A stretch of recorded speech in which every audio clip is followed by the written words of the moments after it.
And there we go. Hello, Dean. Are you drying your nails? Is that what's going on?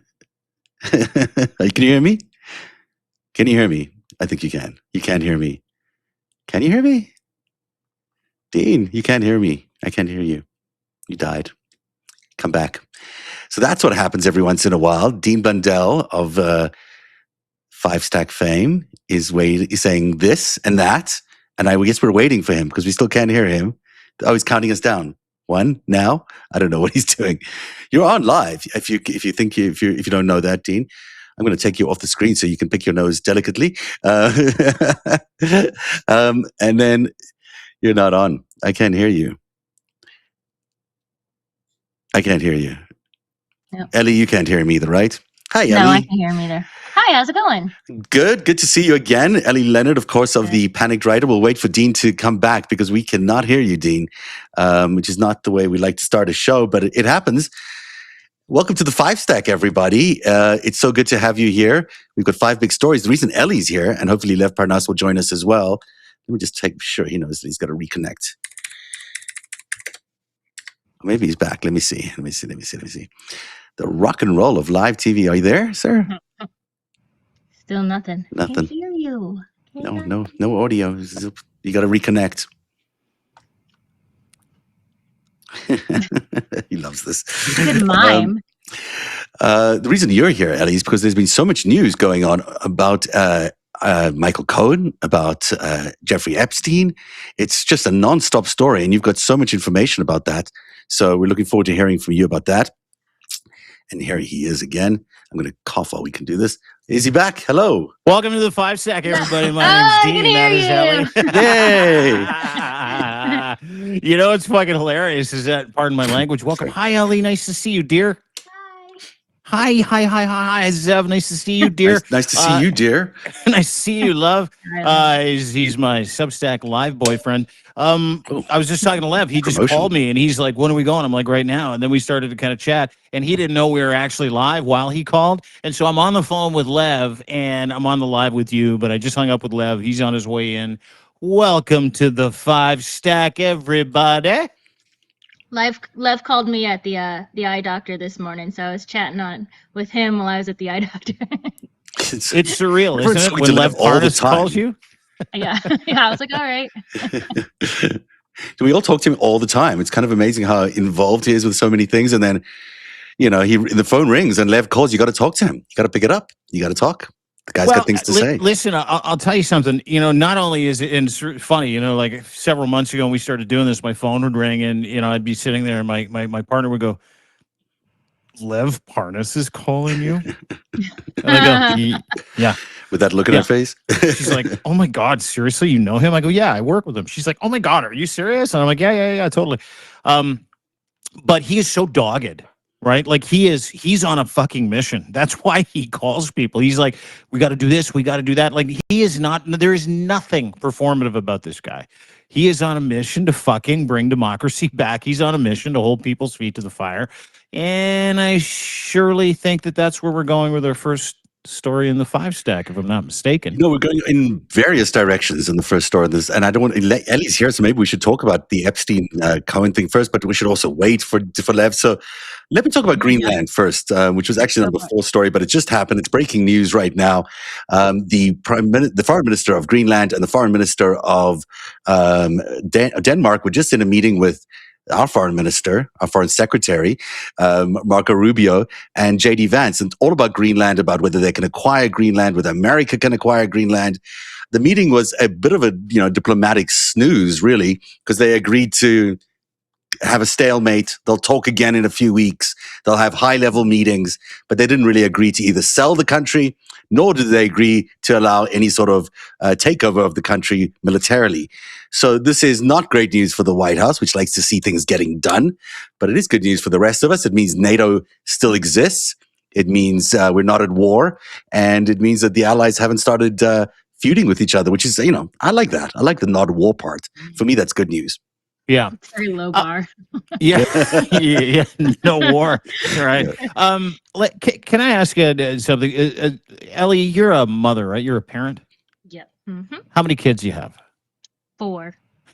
Congratulations. Way to go. You must be Thanks. Catholic You or want to Mormon. borrow some? No, I know. I didn't ask. I have 3 and they're adults. Okay, all But right. I want, I know I made it. I won. I totally won. But you've got young kids. And when you have young kids, getting them to manipulating your kids can come only one of 2 ways, right? It's with sweetness or it's with a threat. Now, Yeah. when you threaten your child, sometimes we make these fantastic threats, right?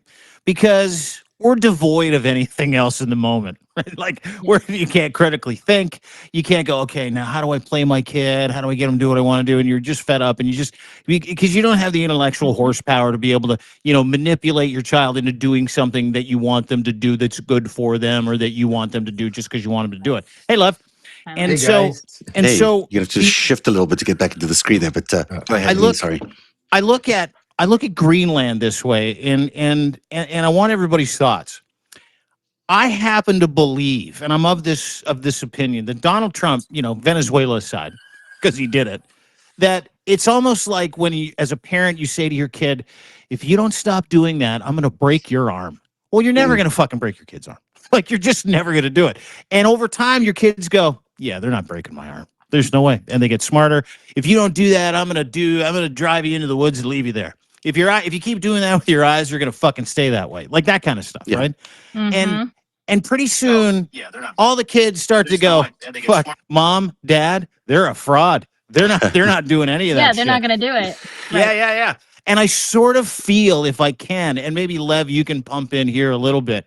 I feel like after today's admission by the White House that not only did Marco Rubio and JD Vance not attend this meeting with Greenland and Denmark's prime ministers, respectively, but there's also no deal, and they didn't have any discussions about purchasing or invading Greenland. I feel like Donald Trump has only one play in his negotiating playbook, and that's the parental, if you don't do this, I'm going to invade you. If you don't do this, I'm going to fucking break your arm. If you don't do this, there's going to be hell to pay. But there never seems to be unless you're Venezuela, Lev. I mean, he's a typical bully we talk about all the time, and what you're seeing play out with Greenland is a little bit more strategic than just taking over Greenland. Yes, he wants to take over Greenland, and yes, he is very serious about doing it at any cost. But I think again, he's allowing the media to get played and allow the world to get played because I don't think he's not in a rush to get Greenland today. Today, the reason why Greenland is in the news is because, again, there's things going on with the Epstein files. There's things going on with ICE murder of an innocent woman. So, there's a lot of things that are happening. Ooh, excuse me, I'm just going to make it a little louder. A lot of things that are happening that he needs a distraction from. So, before you saw that happening almost every 2 weeks between Russia and Ukraine. Every time there would be something going on, there would be some sort of either an announcement with Putin or a meeting or some sort of thing. Now, then there was Canada. Now you see Greenland. Venezuela is a totally different animal. Venezuela and is something that has to do with oil, has to do with a strategical power play between what's going on with Russia, China, Iran, and other things. Greenland is more of a yes, we want it, yes, we'll get it, but in the meantime, we're going to use it as such a distraction and make your world upside down with the rhetoric and people thinking because now they've seen what he did in Venezuela. Nobody knows what to expect. Everybody's like, we're going to wake up one morning and we're going to have ships or troops in Greenland. And, and that's the whole purpose of what he wanted us to think. That was one of the reasons he did what he did with Venezuela. But on the flip side, and I'll stop right there, is you actually do have some very sick people, serious people like Stephen Miller, the Russell Vaughts, and others behind the scenes that are really pushing to the Greenland situation because they felt, it's like I said, rapid animals felt blood. It's like when a shark feels blood in the water. What the way they were able to do Maduro and extract them and get them out and get such a clean win. They think that that's going to take place everywhere. Don't forget that was all a setup. It was theatrics. It was a coordinated coup between inside people surrounding him. Greenland's a different world, and we're seeing obviously another, Denmark and others, putting warships and others, moving them into direction again. And that's not to say that I think we're going to go to war. I really can't imagine Denmark firing ships at the United States. I think this is all theatrics, but unfortunately when you have that type of theatrics, all it takes is one wrong shot, one wrong move, and all of a sudden you do have an all-out, full-scale war going at each other. So it's very tense, very dangerous. But with Donald Trump, it's part of his administration. I should add one other thing that I thought of earlier on today is that the price of gold and silver keeps climbing as the war drums keep beating, and it makes me think that maybe behind all of this is also a bit of a pump and dump for people who are in that world. And as we keep discovering, Donald Trump loves a good pump and dump, as it were. So here he is, potentially increasing the price of gold, destabilizing the dollar even further, it seems, and then setting up a cryptocurrency thing. So there's more potentially in there as well in terms of why they're warmongering as much as they are right now with Europe. But who knows? I think there is a genuine disagreement with Europe. I think you're extremely correct with that. I Yeah. think you're a genius. I mean, you spoke offline a little bit about that. I think a lot of the things, and I don't think, I put it this way, I'm almost positive, and I agree with you that what we're seeing between not only with Epstein, with Trump, but a lot of the things that are happening with these powerful people, especially people in power, eventually has to do with a lot more than what we're seeing and plays out. That it ties into financial.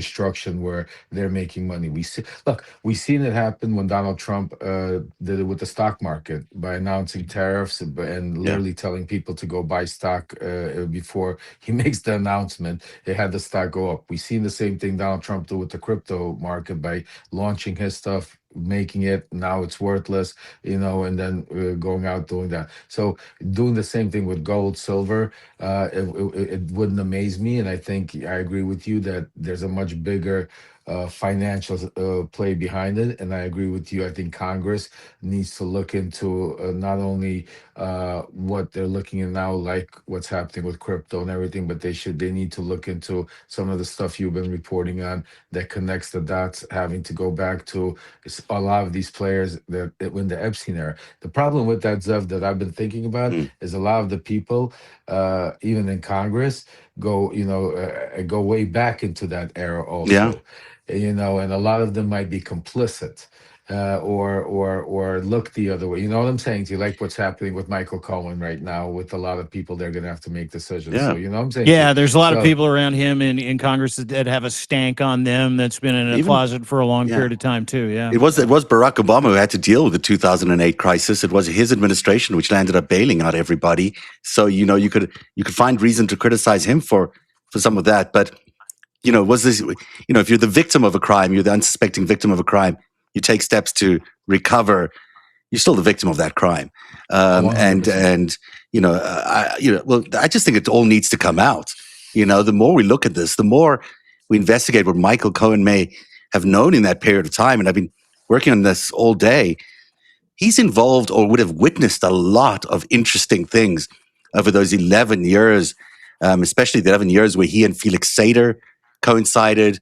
There was a lot of criming going on, a lot of money laundering going on from the Russians. There was the Soho Tower, which was basically funded by Russian investors. There was the Moscow Tower itself in Moscow, the Trump Tower, that Felix Sater and Cohen were negotiating.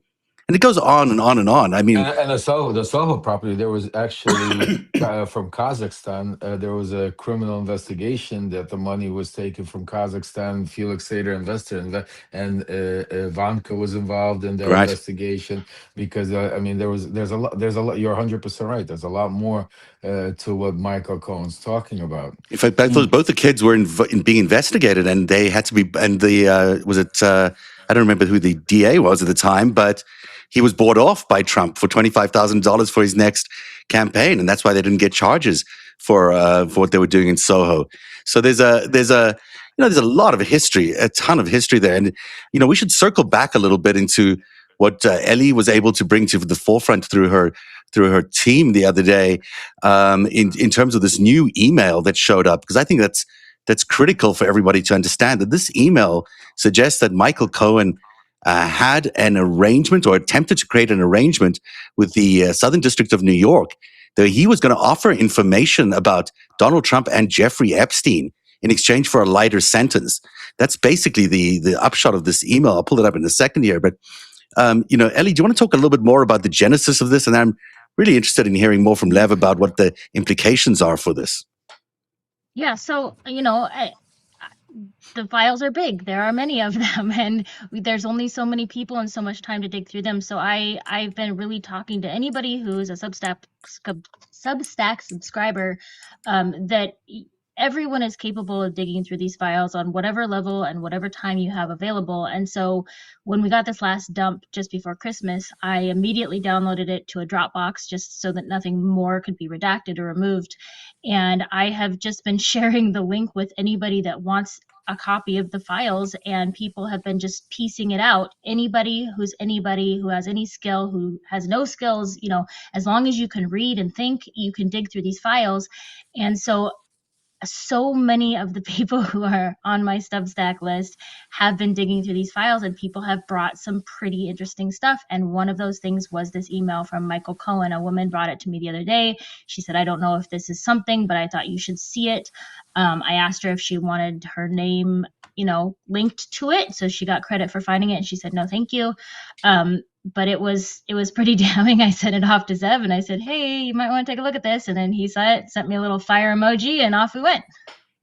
Here we are. And here we are. Way to go. Hey, so Zev, you had a part in this. You didn't say a word. You gave all the credit to Ellie. Look at the humility in this group of muckrakers. This is a team effort, but also I love Ellie's work, and she's always so thorough, and she's doing such great work that... Oh, she's incredible. Yeah. And if we can, real quick, I want to get to this email. I'll read it, and then if you can put it up, that would be great. I'm going to try find a few. Sorry, I should have had it ready. If you can, I'll wait. But just to read... Yeah, okay, go ahead. No, please, and then Lev, I'll let you come in, and then I'll just read the email. But just so everybody understands that this is an email from someone in the office of the Assistant United States Attorney's Office at the Southern District of New York. Verifiable, very real. It's got a date. The names are blacked out. I'm sure Lev will be able to fill us in as to the names in this email, and we'll talk about that. And I think it's really important, everybody, to understand what Rule 35 is, because that's in this email. Rule 35 is a rule that the SDNY has, where if they want, they can apply Rule 35, or someone can apply who's been charged with Rule 35 to rat other people out, effectively, right? In exchange for a shorter sentence. It's called Rule 35. So really important for people to understand that. Lev, go ahead if you can, please. Yeah, so important. What Rule 35 also is for people that are already in prison. It's so that you could get a different type of so if you're helping out before you go in prison. So this is meant for people that already have got convicted of a crime, they're sitting in prison, and now they have evidence to be able to share. Very important.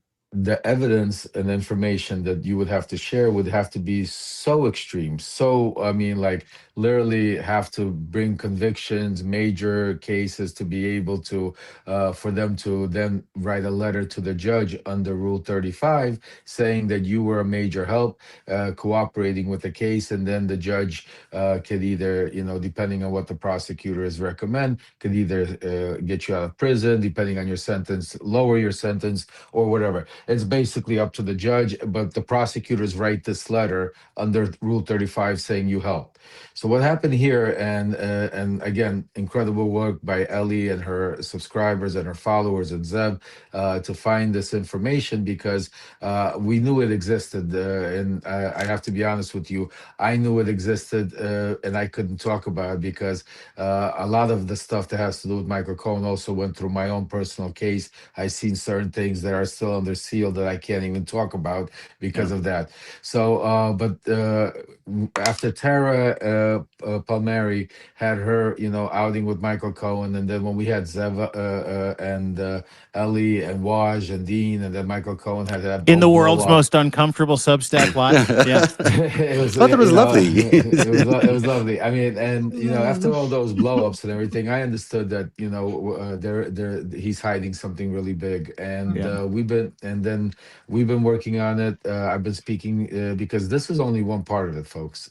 I've also been speaking to several sources that we're getting more information. People that might be coming out on the record also talking about a time and a place and where they know, and a lot of it has to do around the time frame around the Katie Johnson situation because that is how it all started. Michael was very offensive, pretending he knows nothing about. So this letter, and let's get back to this letter, and why it's so important. First of all, you see it, it's dated July 19th, Wednesday, July 17th. 17th, 2019. That, first of all, means at that time, Michael Cohen was currently incarcerated at Otisville Penitentiary. Number two is this is when Jeffrey Epstein first gets arrested by Bill Barr. So Michael Cohen, as you could see in this letter, a couple of things. First of all, his lawyers are reaching out to the assistant U.S. attorneys, and this is a memo between the U.S. attorneys internally talking about a conversation one of the ASUs had with Michael Cohen's lawyers. His lawyers, Monaco and Barry Spevak, are very top tier white collar criminal attorneys in New York City. So they're reaching out, and and I'll read the letter. It says basically, Mike Monaco and Barry Spev, they called on behalf of Cohen. They asked whether we would file a Rule 35 requesting a meeting to discuss it. So what that is saying, and that's more information that's going to come out because, like I said, I can't. Some of it's under seal, Oh, hopefully, there's more and follow up to this email. Here's what oh, you're there's a lot saying. more. Yeah, yeah, yeah. Yeah. Oh, absolutely. That's what I'm hoping. There's more, and Ellie, that's why. Ellie. Yeah. Well. You got to keep in mind we only had 1%. Like look how Yeah. many. Yeah. That's why. That just think about it. In the 1% dump, we've already had several emails about Michael Cohen, and we've had several indications that Michael Cohen was on Epstein's mind Yeah. during Michael Cohen's testimony. Mhm. So for the limited amount of information that we've already received and from all the screaming that Michael Cohen does release the files, I just want to say, Michael, so far the files that have been released are already damaging to what you are involved in. I can't imagine what else that will be released that we will see because this is not one letter, because you see, and I'll explain to you, because you could see they go back to April 17th, and we'll get to that in a second. The first part of it, they say we asked whether we would file a Rule 35. So he's already been trying to give them information about certain people or certain situations that to try to get a lesser of a sentence, and that's how they're starting off. Then the prosecutor continues and says, he asked Michael Cohen's attorneys what changed since we told them that on April 17th that we would not intend to file such a motion. So what that tells me is that Michael has given them information, either that wasn't good enough, either he lied about something, either he was trying to manipulate, like Michael tries to do, and make himself look like he wasn't involved and somebody else was involved. And that's where the biggest part, because me and Michael had the same prosecutors, and I'll never forget, as one of, and I won't mention their names not to dox them, but as one of the ASU said to me when I first sat down with them and they tried, he looked me in the eye, he goes, "Don't be a Michael Cohen." He Mm. goes, "I put him away, and I said, What are you talking about?" I'll never forget that. By me and my attorney were sitting there, he goes to me, "Don't do a Michael Cohen." What he meant by that was Michael Cohen would try to give them information, but he would lie. The lie he would do about was keeping himself out of it, making himself look good. And when you give full information to be able to get any type of letter, either the Rule 35 or cooperation letter, you have to give everything. You have to Mm. tell him all your deeds. Yeah. So that's why he was not, a good witness and not somebody that they were willing to do it. So you could see in April 17th, they say, we already told them we were not going to file such a motion. And this is where it gets interesting, folks. This is where their attorney said, what the attorneys for Cohen said to the ASU, they said that Cohen, quote, has heard Trump say things about Epstein, quote. Very important. Very important. It goes on to say, but but would not get into detail at the time about what those news were, and then it goes back to, again, they're trying to rehash the April 17 Rule 35 and trying to give them more information about the Epstein. A couple of important things about that. A, he had to have told his attorneys. These attorneys are professional, very big attorneys. I've been in that situation, and trust me when I tell you, they would not go put their license on the line and just go file these, speak to the ASUs because Michael Cohen said, I heard Trump. They would have had to probe him and have a conversation with him where he had to have explained to him what type of information he has that he could use to be able to get them to get him a Rule 35 letter. To get a Rule 35 letter, that information that Michael Cohen would have had to have given them, it couldn't have been something simple like I heard Trump talking about with Epstein about picking up some girls at a club. No, it would have had to have been detailed information that would have helped prosecute, or convict either Trump or Epstein or both with the information he has, and to be able to get a letter from the prosecutors while you're in prison to try to tell the judge to get you out. So that one little sentence saying he has heard Trump say things about Epstein in the context of a letter that's given to the DOJ and the ASUs, to United States Attorney, to use to lower your sentence is huge. That means to me, and I will go to the end with this, is that Michael Cohen has some extremely damaging, criminal, pertinent information that he is not sharing with the DOJ. He is not sharing with us. He's not sharing with anybody. And to make matters worse, he has, instead of just keeping quiet and going away somewhere, he has been on a constant attack on independent journalists like Ellie, that he doesn't even know. He's attacked Tara. He's attacked, he wished for Zev to choke for no reason. I mean, he's got on a tirade of anybody that just doesn't agree with him or talks about the situation.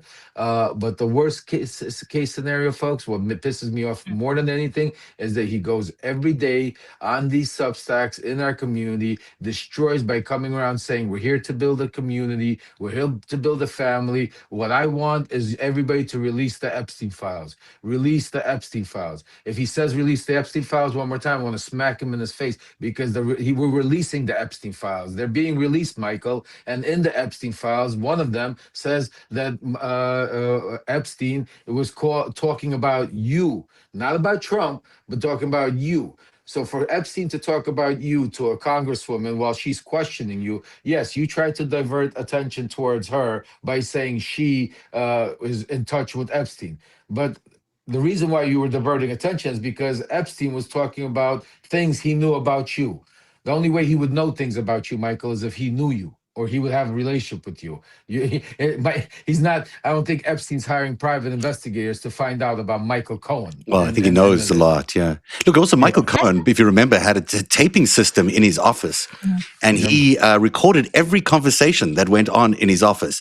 So if Donald Trump ever showed up, or if Epstein or anybody else showed up in that room, he had it taped. And I want to hear those files. I mean, Michael Cohen, why don't you release those if you're so concerned about our democracy?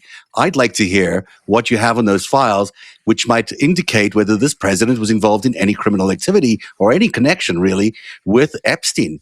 Because that is what I read here. When I look at this email, I see him saying that Trump said things about Epstein, not just anything, things that you would get a lighter sentence for if he shared them. So these are, this is the president of the United States at the time. This is not something you just, you call up and say to the U.S. attorney, hey, I've got things that I might want to share. You think about it carefully. You think about what they are, and you would be prepared to present them, proffer them. So it looks very damning to me. And it certainly indicates that Michael Cohen knows a lot more, as he obviously does, because he was there through it all, through so many years of shady activity that we've been able to document, through so many years of connections with Russian mobsters that go quite deep. That go right the way to Semyon Mogilevich and all the way to the Kremlin. You know, the Kremlin's brainy Don is what they call Semyon Mogilevich, and they're all connected in this network of people. Now, of course, it's a very dangerous network of people, and I'm not suggesting that there were any criminal activity going on there, but there could be, and we'd be like to at least understand what the connections were, and we want to understand exactly what it was the president may have been doing.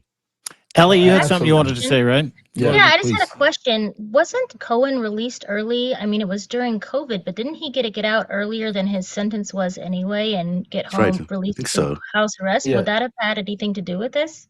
No, it was because No? he got Okay. released. He got released on COVID. It was the Okay. CARES Act that actually Trump signed. I also Okay. was fortunate to be able to release early and do home confinement Okay. because of COVID. But no, this is guys. This is extreme. First of all, I want to put it to you this way. Tara Palmieri reached out to Cohen. I know others have reached out to Cohen to get a statement. For somebody that has a lot to say, Cohen's nowhere to be found, no statement. Second of all, Cohen just posted that he is going on at 4 o'clock on Substack Live with Joe Walsh. So I recommend every one of you guys out there. I mean, if we're done here, I'm going to go on that live also, and I'm going to say, Michael, where are you? Because enough is enough. You see the shirt? Enough is enough. We're not playing games. We're not hiding. We're not whatsoever. We're not here to pound Michael Cohen and say Michael Cohen. No, this is not. I want to make it sure. This has nothing to do with Michael Cohen. This has to do with the Epstein survivors. This has to do with the information that Michael Cohen has. And this is not more hearsay. This is not about, we're not going to sugarcoat and say, well, maybe this could be read one way. Maybe the letter meant something else. No, folks. No, no, no. This letter is in black and white. I've seen plenty of these letters in my own case. This is a letter where a defendant, through his attorney, is speaking to the Southern District of New York and telling him that he has very pertinent, extremely important, because this is, trust me when I tell you, this is where the important part comes in, because this is not like some fluff information.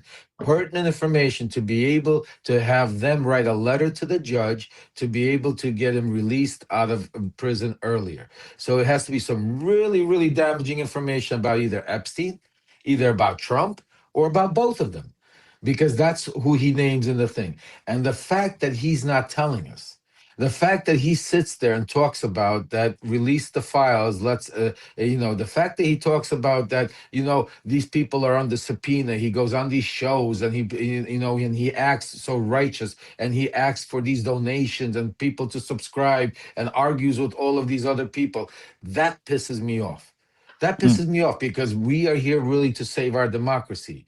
We're not here to play games, because of him, he's taking away money that people could be paying Ellie or Zev or me or Dean or others out there that are doing good work. But he goes out there because if you listen to his whole spiel is nobody knows Trump better than me. Well, Michael, if nobody knows Trump better than you, which is also a lie, come out and tell us what you know. You were going to tell it to the Southern District of New York. It's in black and white. So until Michael comes out and tells us exactly what is going on, I want to hold everybody accountable. Whoever goes on live with Michael, I will be the first one.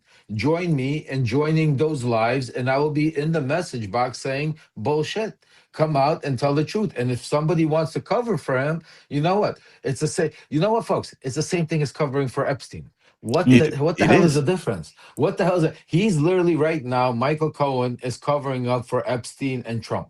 Black and white. When he's out there That's it. saying that he doesn't know anything, he's saying that Donald Trump never said anything. Well, that's probably not true. So he's covering up for the president and potential crimes. And Steve Schmidt in the last hour, Dean, you said had some really forceful things Oh, tell to me. say Yeah, about I Michael missed it. Cohen. So I'm Oh really yeah, curious about that. We had a healthy conversation about I Mr. missed Lev it. Parnas. Yeah. You- Well, I no, love it Schmidt. was. I love Steve. Steve is He's the incredible. king. He's the Great. king. He's the moral center that America should be. But and Steve resonated with a lot of people today. We had thousands of people watch him, basically say, and I'm paraphrasing it, the Cohen's got one play. He's got one play, and that play is to write a piece in a full fucking mea culpa. about lying to the American people, about lying to people like Tara Palmieri, about attacking people like Tara, Ellie, Zev. And that has to happen on one show and one show only. Lev Remembers. LevRemembers.com. Those are Steve Schmidt's exact fucking words, and he's right. And I'll tell you why. Because I was gonna say I'm gonna be watching that in syndication. Yeah, I'm there. We'll all be there. I think Steve wants to be on there because Steve brought up another really valid point today. He's like, if I was with Michael Cohen, I would ask him one question: what is it like to be the biggest fucking failure in political presidential history? Of all the mistresses that were bought off, you got fucking caught. Yeah. You're the only one. It's you. It is you. So those were two really important things, and I think that he's right. I think that he's right on a couple of things. Is that there's a reason why Trump didn't take him with him into the Oval Office is because Michael Cohen is Michael Cohen, and we're seeing what Michael Cohen is. And listen, I want to preface all this by saying I don't have an axe to grind with Michael. I've legitimately been sort of on the outside because it didn't happen with me. But I cannot deny the fact that Michael Cohen is lying and has been lying about his involvement, knowing what he knows. And it's dangerous for two reasons, and I'll tell you why. Because Michael Cohen could help hundreds, maybe thousands of victims today. Yeah. Thousands of victims today. And if that has always been Michael Cohen's expressed goal when developing the community and the resistance, and I don't doubt that that's what he wanted to do. Maybe not for the same reasons we're here, but I don't doubt that that's one of the same that motivated him. So there's that one thing, is that Michael Cohen, if you know what you know and you were willing to fucking horse trade that information to shorten your sentence in prison, and you say you are a warrior for democracy, you scream hashtag release the files, just fucking do it. You chided Michael Wolf for sitting on information. What are you fucking sitting on? And you know, the problem with Michael Cohen is something he said about a month or two ago, where someone asked him in an interview, and you'll have to Google it. I can't, I don't have time to do it. Where they said, "Hey, if you could, would you endear yourself to the regime again?" And he effectively said, "Fuck yeah, it was fun, man. Yeah, it was fun." And within that, Michael Cohen has painted himself into a corner. The dude is in a cage. Not only is everybody canceling on him when it comes to going on shows, not only is everybody pointing the finger at him and coming into his mentions today, Michael Cohen doesn't have anybody else to play resistance fighter with because he's been snuffed out. Why? Because he refused to do the right fucking thing. And you know what? That's the fucking shame of it all, if you ask me, gentlemen, ladies, everybody watching, is that Mr. Michael Cohen had a golden opportunity when he got out of prison and established himself as an anti-Trumper to do what Lev did. Mean it. And he never did. He never did. And that's what I read in the email that Ellie uncovered at Ellie Leonard, the Panic Writer. Please give her a sub. That is why Tara Palmieri is the gold standard, because she stood on that fucking business. She took bullets. Michael Cohen, and I will share this here with everybody because I already shared it later. I'm in Nashville at a Save America Movement meeting with the steering committee, and my phone goes off, and I get a text from Cohen, and he just eviscerates Tara Palmieri. And I'm like, I don't know what this is about, but I really like Tara. So, news to me. And again, he goes on, untrustworthy, et cetera, et cetera, et cetera. And I saw inside the mind of how Michael Cohen operates, because that's how MAGA operates, and that's how Donald Trump is, right? That's how this entire ecosystem works. It's how do you get everybody that does good work? How do you get a good person to question themselves? You go and attack at the people that they're attached to. But it didn't work with Michael Cohen, and now Michael Cohen has no one left to email, no one left to DM, and it's a shame because he's really fucking funny. He's a very bright guy. He's very well-spoken. He does a fucking killer Trump impression on top of that. And he could have been involved in something special if he cared. So those are my thoughts. I'd welcome the floor. I want to just pop in to hear what the president is saying about Greenland here. Can we just to see what he's up to for a second here? If he says anything. A case started by China. Oh, it's breaking up. Oops. People, tariffs have helped. They've helped. That's doing that. Oh, that's shit. Yeah, anyhow, he's talking about tariffs and stuff, so it's interesting what he's talking about, of course, but this is counter-programming to what they're seeing now. They're obviously, these guys have got an agenda right now to keep the Epstein files off the radar, and they're doing a good job every day by putting up some other big shiny object for us to chase after. And Ellie, I'm really interested in you as you continue to really pursue the story doggedly. What are you noticing that people are stopping to pay attention, or is there an increased interest now in what's going on with the Epstein files? I think there's an increase in interest. I think people are, whenever there's a distraction, big or small, a righteous distraction or an unrighteous distraction, it's a quicker return to the Epstein files every single time. Like, it doesn't take much for people to go, oh, that's bad, I'm going to pay attention to that, but now I'm going to go back over here and refocus my energy. And I think that's what we're seeing right now. Like, there's no turning back for the American people. Like, they are dogged about these files. It's so true what Dean and you are saying there about this. These files have really ripped America apart. You've got two sides here. Each side thinks the other side are child predators.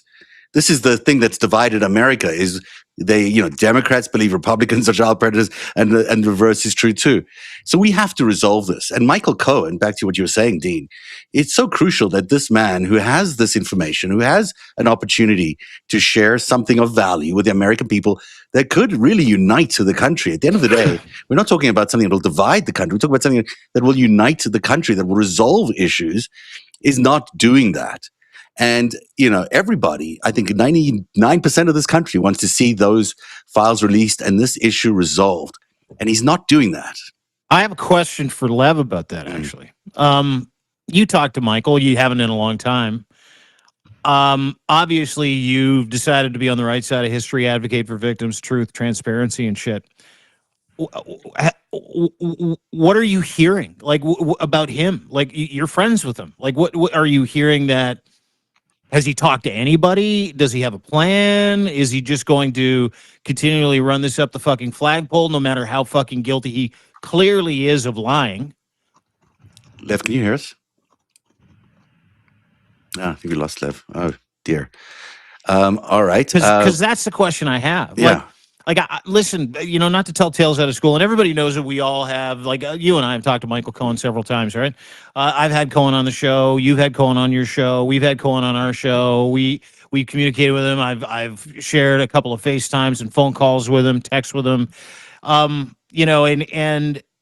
I'm watching people that he works with, like Lev, is a fucking great example. A guy like Lev go, I am not going to be seen with you in public.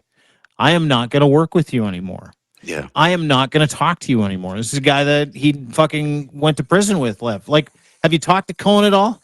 Nothing? Lev, can you hear us? Yeah, can you hear us? Have you? Oh, yeah. You hear me now? You hear me now? Yeah. Sorry. So I got disconnected. I was trying to get you. Did I speak to Cohen? No. Like I said to you guys, after we had that whole thing that transpired, he reached out several times to me, texted me, that he's there if I need to talk. I really have nothing to say to him. And behind the scenes, I want it all in the public. I want it all because the people deserve the truth. And the only thing he did is he wished me, I think, a happy new year or something like that. And out of the courtesy, I wished him a happy new year back through a thing, but that was it.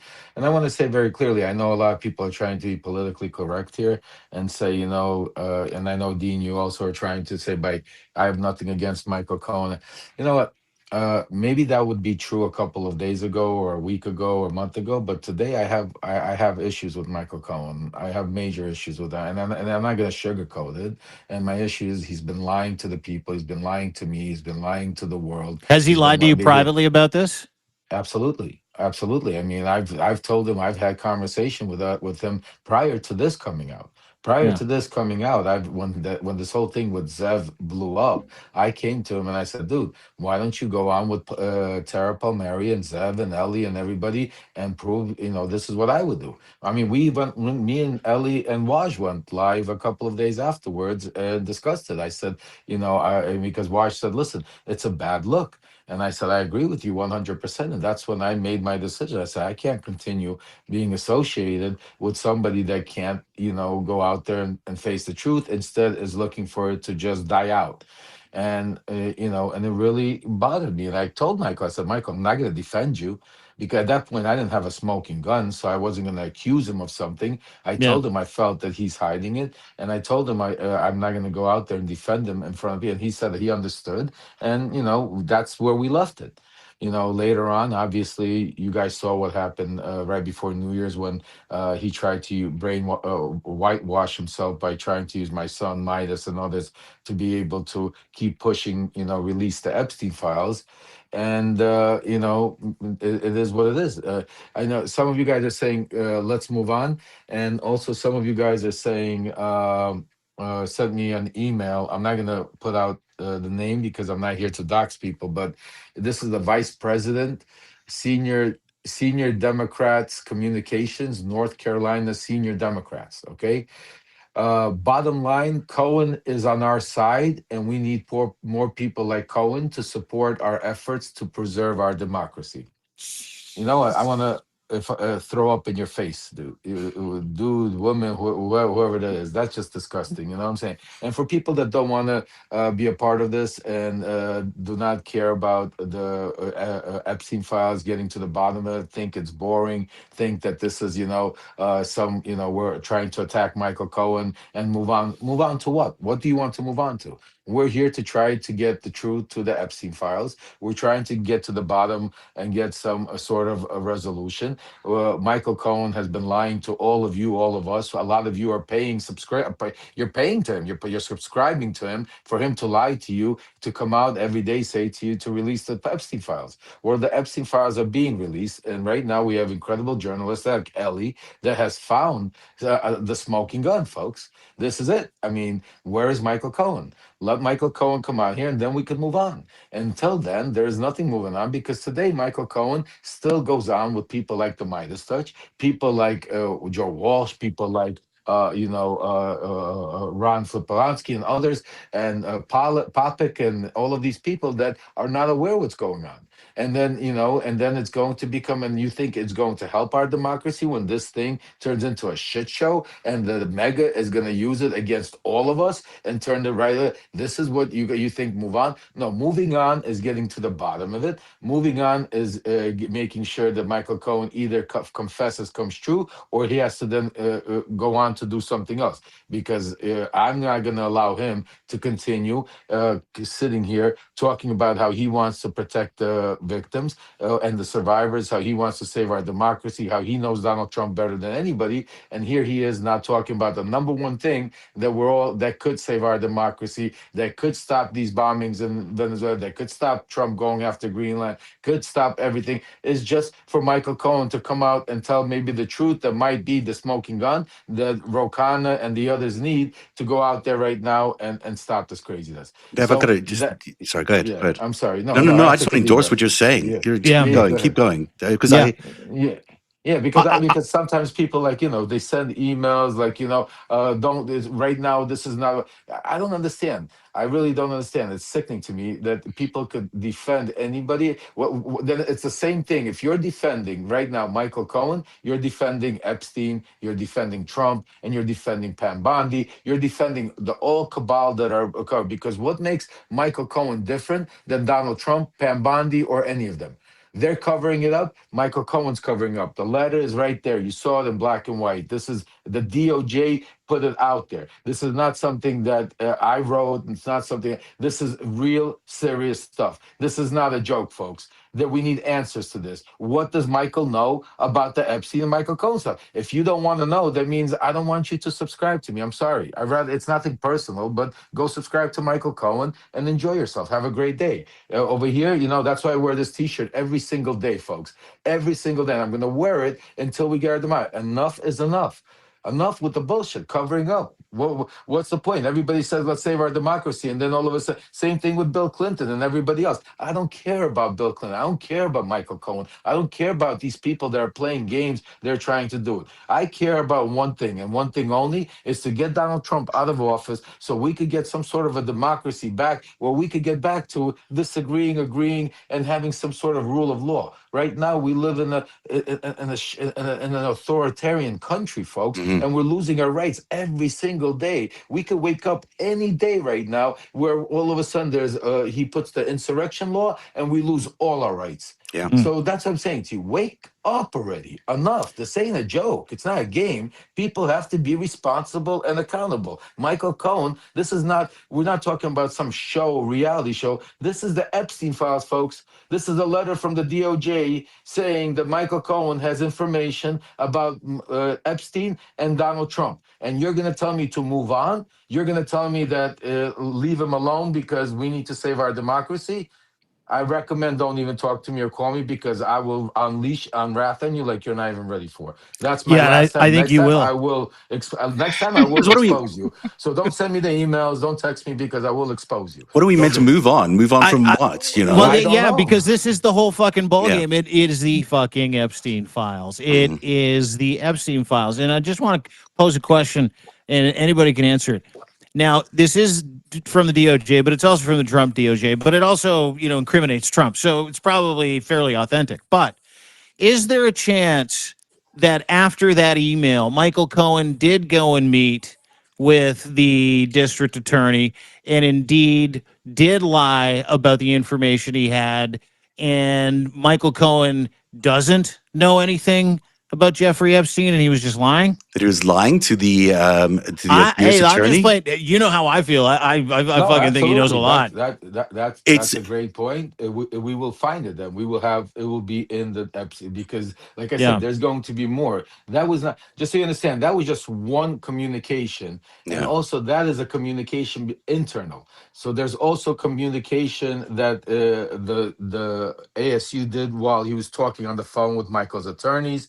There's also communication about the April 17 meetings Mhm. that Michael Mm-hmm. Cohen had with Mm-hmm. them, because you see Okay. there's a lot going on. So there's Yeah. plenty of more It's really communication. That's what I'm risky. saying to you. It's really Yeah, risky. If he no. had lied about this, he would have been facing even But longer it's sentence. but 5 it's years. They would Michael Yeah. Cohen, exactly. If he Yeah. would have lied, they right? would have Yeah, added you another could 5 years, try, because but that's the first thing they say to you when yeah. you go there. They say, if you lie to us, it's 5 years. We're going to charge you with an additional charge. Yeah, so Yeah. it's a risky move by anyone to do. I mean, it seems to me that it's really hard in this situation to walk away from what the statement is. Go ahead, Dee. Ellie, question for you as well. Thank you. Fuck, this is Mhm. such great backstory. I love it. I am a very good interviewer. You're welcome, everybody. Ellie, question for you. Yeah. Question for you. Knowing what that email said, knowing the context that we now have, thanks to Lev, we got timing, we've got, we have intent, right?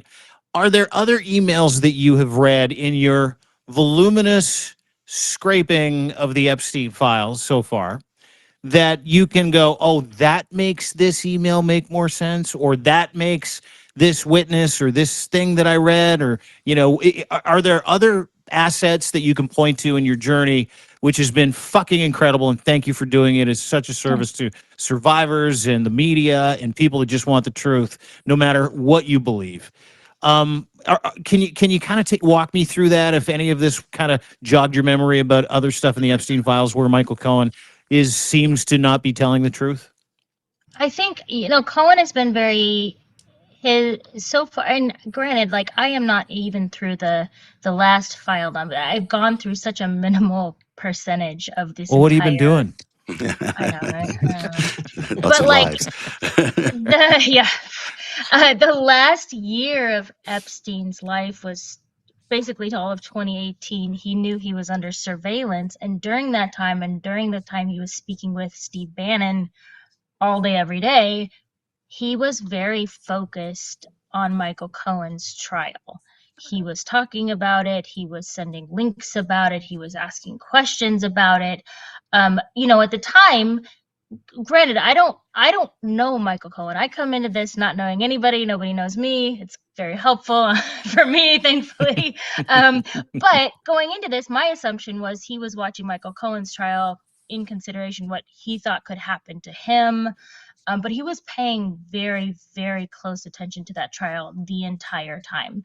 And that is the main connection that I saw between the two. Can you give me He examples? was, Can you give me some examples? I mean, not off the top of my head. I can go into the Bannon emails and I can search for Michael Cohen because it was quite a bit. But it was just that he was, anytime something popped up in, he was very much like Trump. He read the newspaper, all the newspapers every single day. He watched all the news stories every single day. He was very obsessed with the news. And so anytime that there was a Michael Cohen article about like his sentencing, if he had lied, what he was getting away with, or what he was getting in trouble for, he linked it and he sent it to all of his friends. And he said, hey, look at this.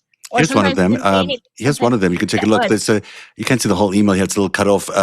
This one, I mean, it's nothing. Just him just responding, "Yep," but someone, and I think it's, I think it might be his Bannon.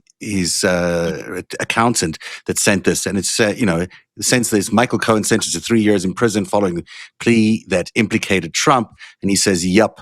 I mean, that doesn't say very much, of course, but it's an indication, I think, That that he's of the kind of following, yeah. emails we got along the way here, where he referenced this. And there's others I haven't even scrutinized yet, and I'm just going to throw these up. I'm not even sure what they, I'm not even sure if I should be doing this, but they are, there are other emails that involve.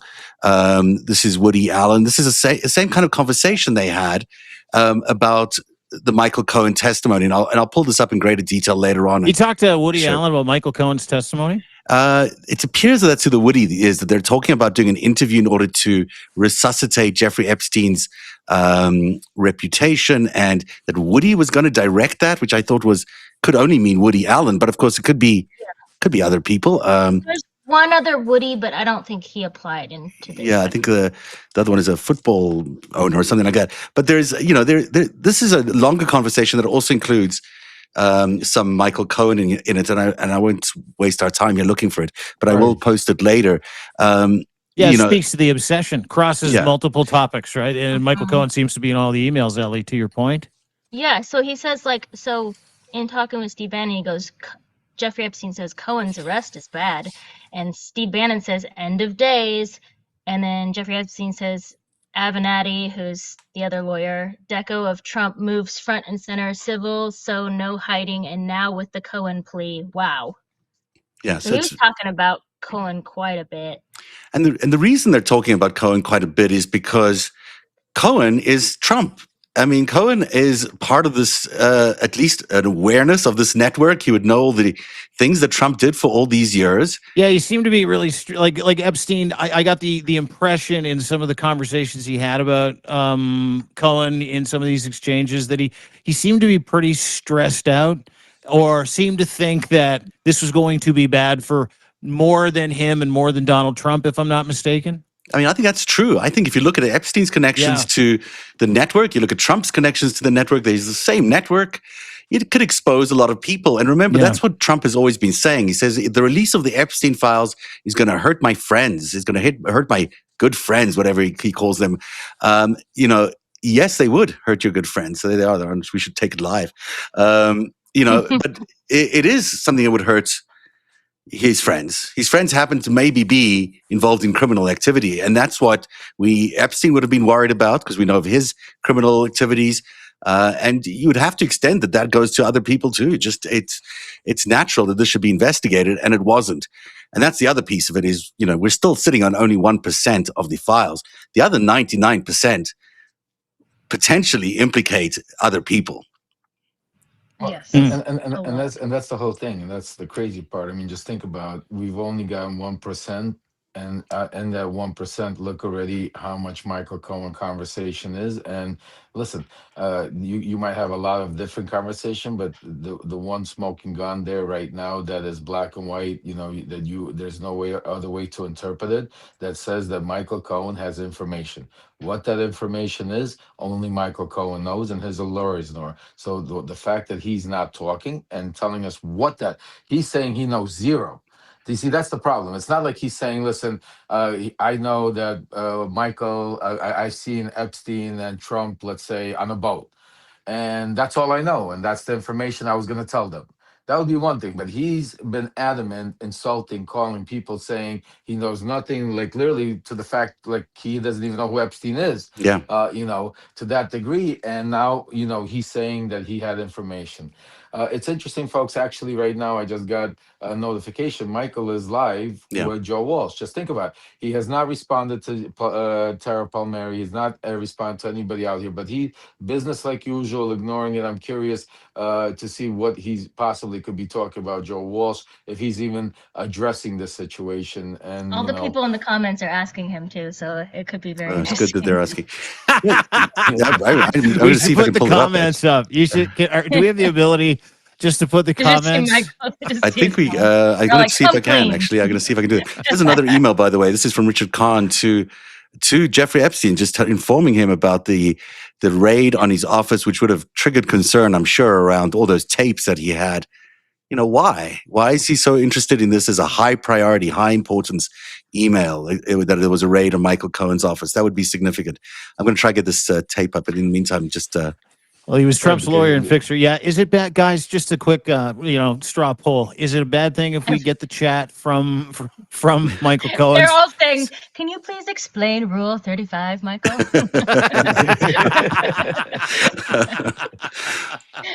Well, I mean, it's a good Brenda. question. It's a really good question, and we all got to know the answer to it. So it's. I'm going to try to pull it up. Let me try to do that while you guys That's so talk. funny. Listen, I just hope Walsh, Scrolling. asks him and doesn't tickle around him, and I hope Walsh does the right thing and puts his feet to the fire, and and says So here's a question I have for you, dude. Would anything change if he did for you? Excuse me. Like, let's say Joe Walsh is like, "How dare you, Michael? Tell me the truth. Nothing makes sense. Clearly, this says that you know more than you know. Clearly, you hid information and you tried to horse trade for it." Like, he goes through the whole routine, and Michael goes, "Yeah, very sorry. I totally lied. Well, I'm a liar, big time. I love lying. It's the best, all that other shit." And he's like, "I'm sorry to Lev, da da da da da da. And now I want to be on the right side of history." Knowing, what happened with you, how he used, Aaron for his own purposes and all the other bullshit, hasn't returned your calls. You invited him to face it like a man publicly. Would it change anything for you with him?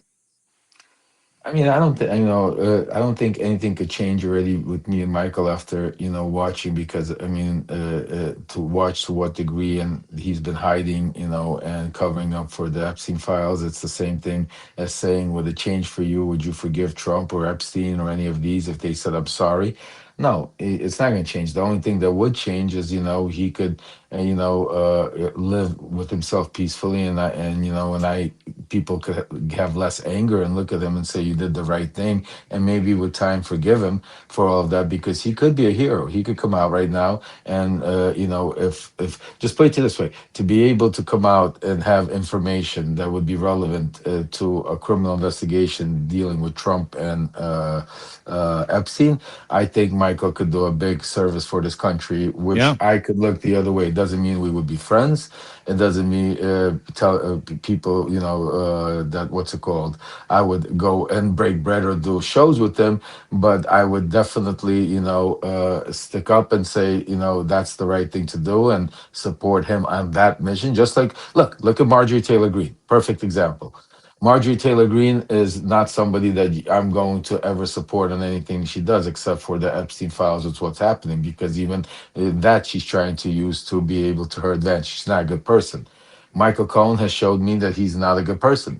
He's been, for the past 6-7 years, he's been playing along, playing that mea culpa role, taking advantage. I've been listening to his spiel, talking about how he's the victim, he's being attacked, he's this. And at the end of the day, if you really take a look, he's a major con artist, just like Donald Trump, because he made it all about him, and every conversation's about him. It's not about him. It's about the victims. It's about the survivors. It's about saving our democracy. It's about, and that's, so I don't think I could forgive him, and, because, certain things are unforgivable. The fact Yeah. that he has been holding this information, and we had to get to it the way we're getting into it, it's a crazy. I'm saying, somebody just texted me that his response is to us, that's all lies. Everything that is being said is all lies. We're lying. Yeah, that's what he keeps saying. It seems that we can listen in a little bit. Let's see what he has to say. No. Yeah, No, that's what I said. we No, don't do that. What? No. Why? No, we don't do Okay. that. We don't. Oh, we're not But to the chat is interesting. Ellie, let's do it. This is my old radio fucking training coming in. Over to Ellie for a quick update on the chat situation. Ellie, what do you have for us? Not good. Like, I was just looking on my phone, and I kind of feel bad for Joe because he looks a little stunned. But it feels like because I don't know who Michael's audience is. I don't know if they're devoted supporters, no matter what kind of a thing. But it doesn't feel like it today. Like, everybody's in there going, fess up. Where's the email? What does it mean? Explain Rule 35. You're lying. Like, and I can't hear Michael, but his mouth was moving pretty fast. He looked a little upset. He does look upset. Yeah, he sounds upset. Lev, what's going through Joe's mind right now? I feel bad for Joe. Joe's a good guy. Great guy. Michael, and unfortunately, Michael uses people like that. You know what I'm saying to you. And now Joe's put in a position, and if I was Joe, I would have not went on with him today. But to each his own. You know what I'm saying to you. I would have skipped a day and let this thing play out. But listen, he's a grown man. He's gonna have to make his. He was trying to get more. He just said, somebody said that it's my attempt to get people distracted and to get more paid subscribers. that this is my folks. Do you want me to go into his live right now? I could go in there instead of. Would you like me to? I mean, you do whatever you want. Yeah, let me go. I just can't help but if you do, hold we'll on. go on. You know what? I'll go live. I'll go into his live on my other phone. This is getting Hold too on. meta. Like, I Hold on. It's so postmodern. Oh. I can't even follow the conversation. Hold on. Hey, ladies and I don't know gentlemen, what's welcome to the morning zoo. Hold on. Looking what's real, what's not, what's live. Who knows? Okay, we got Lev. So just to bring everybody up to speed, we got Cohen and Walsh on right now. Cohen is calling us and Lev liars, and Ellie and the world, and the paper and digital prints and stuff like that. Evidence, and apparently, and now it's saying that Lev's only doing this to get more paid subscribers. By the way, you're not going to get this anywhere else, ladies and gentlemen. You're not going to get this on CNN or MSNBC. Now's a great time to hit the Chiron at the top there. Please subscribe to us. That would be lovely. You can address whatever you want to address. And I'm not going to, I don't know. And I'm going to be clear about something. That's Joe Walsh. He's going on with, he's on the. It's fair enough to listen to some of this. Okay. All right. Do you want to hold that to the, hold that I think to I the can mic put it up there? here. I think I can put it up here. About me than maybe any human being that's out there. Like I was reading just some of them. All right. You can never, ever disprove a negative. You just can't do it. All right. And I'm not going to even try to bring me up. And by the way, ultimately prove. As when I turned around, do you remember, Joe, at the very beginning of the entire scenario, going back into 2017? Going back to 2017, when all of a sudden Michael Cohen was in Prague. No, I wasn't. Never been to the Czech Prague Republic. again. Never there. I didn't take $10 million. Yeah. We don't need it. We don't need it. It's like, I mean, I've heard this a million times. If I've heard it once. You know what? And that's the other thing is that Michael Cohen is really good at doing what Trump does, right? Yeah. Like he's really good at sticking to a script, reusing the same excuses and stories if they are real. I am not here to but they are the same ones. And that generally speaking don't have anything to do with the actual allegation, right? Yeah. Or and that's what I find really fascinating. The other technique and the strategy I find fascinating about Mr. Cohen, which is very Trump-esque, and he learned it from Roy Cohen and Trump learned it from Roy Cohen, and is very, very similar, is do not fucking back down. Even in the face of hundreds of pages of evidentiary proof. Do not back down. I don't think he will back down, and that's a good, it's a good place for us to think about where he's at. I'm reading Lev's comments. Oh, what is he What's saying? he saying? Oh, sorry, read him. What do you got? Stop lying. Yeah. Just when I went off the screen. Yeah, the ladies most and gentlemen. technology I've ever done in my life. Yeah. ladies and Wait gentlemen. a second. Again, you're not getting this on CNBC. We can see your messages now, Lev. Yeah. Uh-huh. Oh my gosh. I'm confused. No, I'm not. I'm not. Listen, I'm going to tell you something right now, Zev. If you were hoping for some kind of hard-hitting 60 minutes kind of panel bullshit today, Oh no, I wasn't. this is my wheelhouse. I got it from here. You got it. All the chirons. I Remember do how have to they leave in a used few make minutes fun though, of, because I gotta run to do another thing at 4:30. But this is fascinating to me and really important. Actually, I don't want to dismiss how important it is that we're hearing from. This is a conversation that needs to be happening in the same room. It shouldn't be Michael and Lev in another room. It's ridiculous. No, but we're trying to smoke the guy out. Yeah, I mean, we didn't intend to do this either. But here, ladies and gentlemen, this is actually a fucking moment in history. You literally have two of Trump's former fixers, including one his personal lawyer for 14 years or 11 years or whatever it was, and Lev Parnas, that to tell two very differing stories. And Lev Parnas, who's on with us, all of the weight of the evidence points to the fact that Lev Parnas is telling the absolute God's honest truth. And all the weight of the evidence suggests that Michael Cohen tried to horse trade some freedom in prison for a lighter sentence because he said he allegedly had some information about Trump and Epstein. That came out through Ellie's reporting, who's here with us right now. You can see But Lev saying there, it's not about Lev or Michael, Zev. I don't know if it's saying Zev or me, but Lev. But there you go. He's responding in real time, and you can see Michael's noticing. He looks thrilled. Yeah, he does not look very happy about Lev being there, but he's certainly noticing. I think he's talking about it now. Do you want to bring up the audio again and see where he's at? Because if he's rehashing something, we can just dump out of it. Yeah. Let me try. Sorry, it's a little complicated, but here you go. Is there no audio? There should be audio. I want people to think for a second, has there not been 7 congressional hearings, 63 hours, thousands of questions, not one statement, one statement has been questioned as far as truthfulness. So mind you, do you really think he's saying that about himself? if I had something that I wouldn't be the first one running out there? I'm just not going to make it up in order to appeal to people's prurient interests, plain and simple. I'm just not going to do that. That's my statement. All right. I stand by it. And at the end of the day, once again, it will be proven that what I am telling you here today is 100% truthful. I do not know.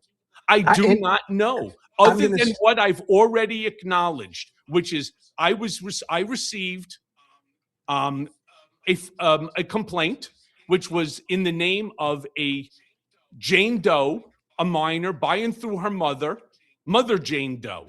And that matter was dismissed by the lawyers because Jane Doe lived in a parking lot? was not saying that she a lived legitimate in a case. Plain and simple. That's what I know. So when people start talking about Katie Johnson, this Jane Doe and Katie Johnson are not the same people. But they are. That has been already acknowledged by Lisa Bloom, who is Katie Johnson's lawyer. And with that, I turn around and I say, the Katie Johnson case is being handled by Alan Garten, the general counsel to Trump. I don't know about it. And it is a lie because everyone knows that. There was one case. Katie Johnson was filed in California, and then Lisa Bloom took it over and she refiled the case in New York, and that became the Jane Doe case.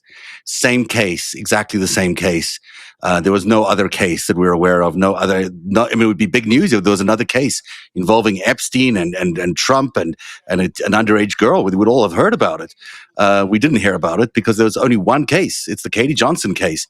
And the reason it was dismissed and taken out is because she was bullied so much, and there was investigators that came around her so much or whatever that she had to cancel that they pulled out of the case. This was days before the election, by the way. Assuming that you're able to provide relevant information. Having said that, Michael has a couple of issues here because he's lying. Mm-hmm. Number one. Number two, he's saying he allegedly tried to buy off, threaten, pay, whatever that means, a different underage Jane Doe. Yeah, which would be terrible anyhow. And now says he knows nothing. Like that, honest to God. And this is just the beginning of it. And obviously he told the None of that lawyers makes any fucking sense. He told lawyers that he whatsoever. had information. He told the lawyers that he did have information about Trump and Epstein. So what is that information? Because all he's fessing up to here is Katie Johnson or Jane Doe, but there's what is other stuff then that he's not telling people? Because this is just one piece of it, the Katie Johnson story. There's other elements that he must know about. And if that was successful, whether it was the underage Jane Doe he bought off, forced away, threatened, or Katie Johnson, the 13-year-old who was threatened, bought off, forced out. If that's the case, and we know that Donald Trump is a convicted sexual predator and an adjudicated rapist, credibly convicted or credibly accused of at least sexually abusing at least 26 different women, which really fucking matters here because this has to do with the Epstein files. And Michael allegedly, according to what we know, was somewhat successful, right?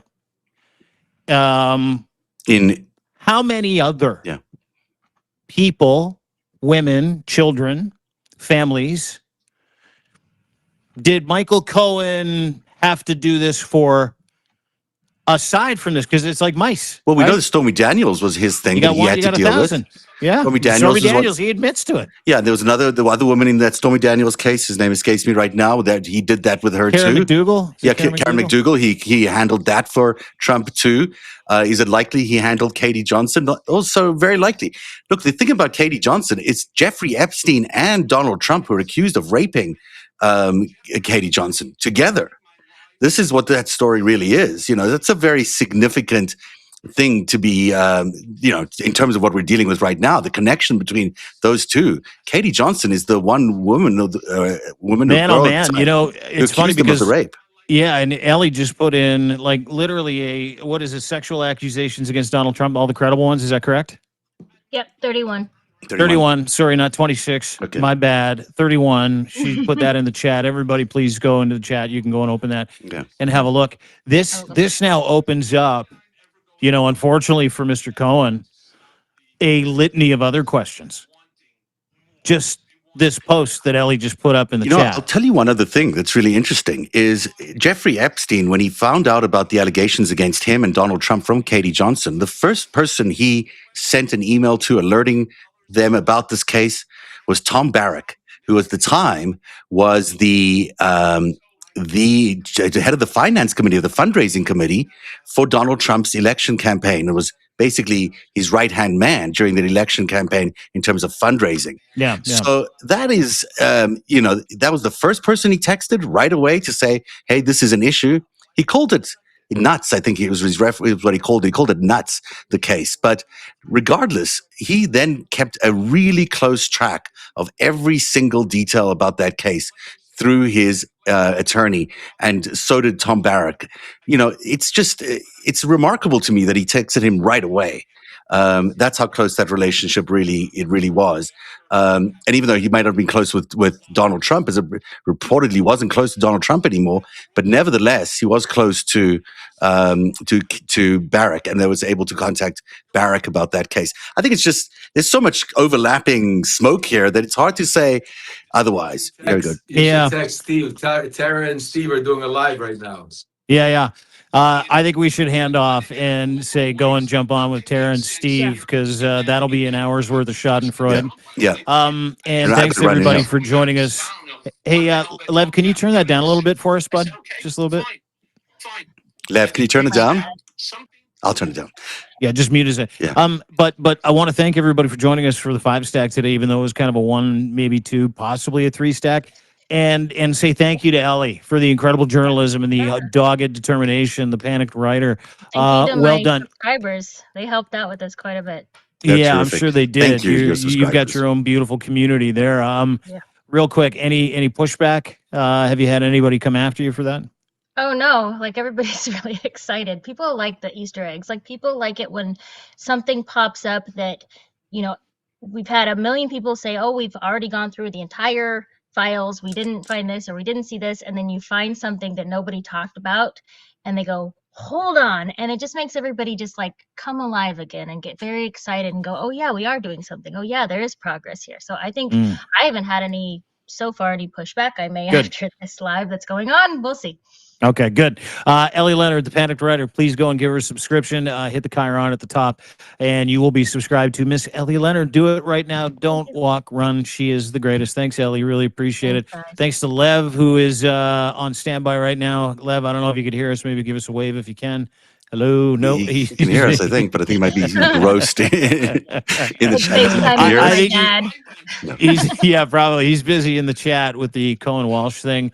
And we'll talk about that. Yeah, he's going crazy.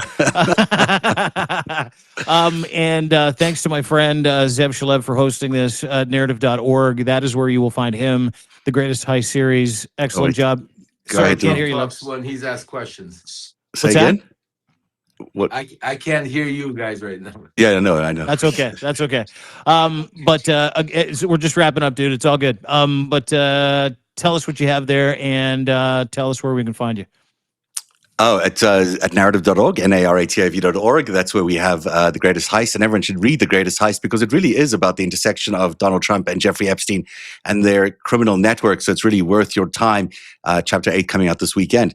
And Dean Blundell from deanblundell.substack.com, always full of the best news you can imagine. You've had a very busy day today with the likes of Steve Schmidt and others on your lives, as well as other news. Tell everyone what they can find on your Substack. Yeah, deanblundell.substack.com is where you can find us. We got 25% off annual subscriptions right now for the month of January. So please go and take advantage of that. You can gift a subscription as well. But please just share the content, including the interview we had today with Steve Schmidt, which was great. We do it every Wednesday. We do a quick catch up, and he got in on the Cohen stuff. We talked about the Washington Post reporter, which we did not talk about today. We have to. Yeah, we whose do. home was raided because Donald Trump wants to know who her fucking sources are. It's just insane. And we also talked about Trump giving a Ford auto worker the middle finger, which we will talk about tomorrow. We didn't get to today because we had other fish to fry. But please, if you can go there and check it out, that'd be great. And thank y'all for joining us for the 5-stack today. Make sure you subscribe to everybody here. Make sure you say hello to everybody here. Thank them for their hard work, including Miss Ellie, who is the reason for the season today. Great work, kid. Yeah, thanks, guys.